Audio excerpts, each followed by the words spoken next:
wasn't gonna film outside, but then I realised most people are gonna think of me on the street. One, then I'm gonna give a fuck after like 2 minutes of seeing me, and two, if I just hold it vertically like this, they'll most likely just think I'm on a FaceTime. So that's good enough for me. Now, what is the purpose of this channel? There's gonna be no fancy thumbnails.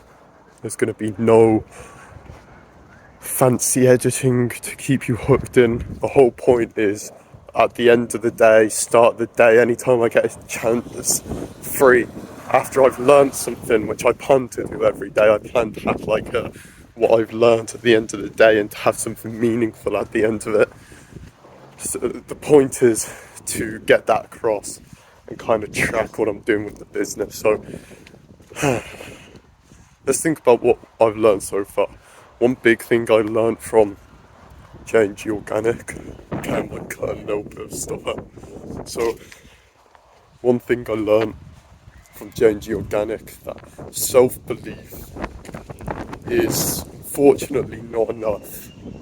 Yes, you've got all these motivational quotes saying believe in yourself, and obviously you have to believe you can do something to be able to do it and not just basically give up before you've started. But I think things get to a certain point, certain degree, where self-belief isn't enough, or it just kind of runs out and you start doubting yourself. And I think if you're building a business that is not what you want, so what can you do instead? What have I learned? And I remember I kind of did this with J&G Organic, my last agency, subconsciously, without realising. And is basically having no doubt that like you can make what you want happen. You might not believe in yourself at the time, but if you don't doubt you can make it happen, that's far more powerful. And a good analogy I like is if you imagine yourself looking in a crystal ball, right? Let's say all that shit was real. You looked in and you saw that you was gonna make it. You saw that you were gonna make the dreams. Now you know it's gonna happen. You're gonna work a heck of a lot harder to get there as quick as possible, to do everything, to fail quicker, and to learn from those mistakes and stuff. And so from that, what I want you to do, I want you to almost imagine where you want to be and kind of take that as truth, take that as a fact, take what you've just imagined as like a picture, a future you were sent down, and believe me, you'll work a heck of a lot harder once you realise that, you know what, I will be rich, I will have all of the stuff I want. So that's kind of one of the things I learned. There's a couple other things, but they don't really tie into business, and this is an entrepreneur log, so I'll leave it out. I might start doing stuff like that because your business is obviously a reflection of yourself.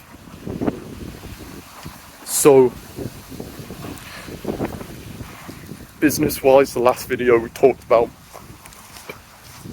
why I'm switching models, talked about what the model is. It is a video editing course, and so now I'm going to explain kind of what we're doing now with it. So lovely.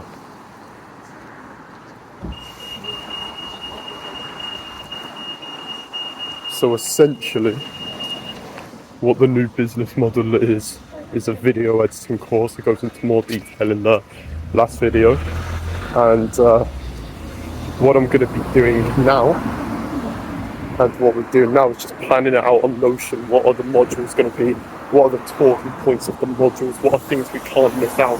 What are things that aren't in other courses? Because you may be thinking, even in most courses, people say you can just find this information on YouTube. And I don't doubt that the information that we're going to give you can find on YouTube. But I specifically remember, and I see it for other people, grey area after you've learned the basics. You started like editing for yourself or something, but you don't know how to upgrade, you don't know how to get to the next step, and more specifically, you're aiming to get a specific style, but no matter how well you think you're doing well, editing is always far off. So I think that section of the course is going to be what means the most to me, because that's where the value is going to be, and obviously how to find clients if you're going to be a freelancer, or work if you're just going to work, and if you want to work for like big companies or whatever. So that what we're doing right now, we've just got a Notion built out. We're planning out the modules. We're doing very little on where we're actually going to post the course, how the community is going to run, because we're taking it a step at a time. We've never built a course before, and we want to make it better than others. So that's going to be a lot harder compared to someone who's made a bunch of courses. So we know we've got the value, we're just going to focus on production quality, make it nice and quick for someone to consume. And yeah. Okay, these bags are fucking heavy.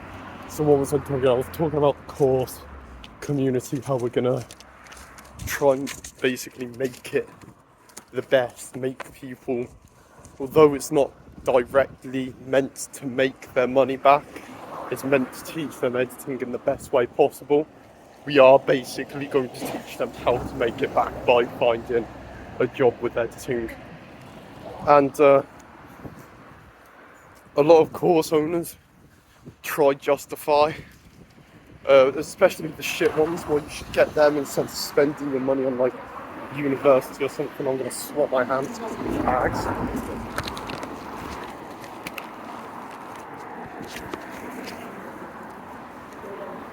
I see a lot of course owners, especially on the shit ones, try Justify why you should do. They use college and university as an example, and then they talk about how cheap it is as a justification of, you've got nothing to lose. It's like a sandwich, right?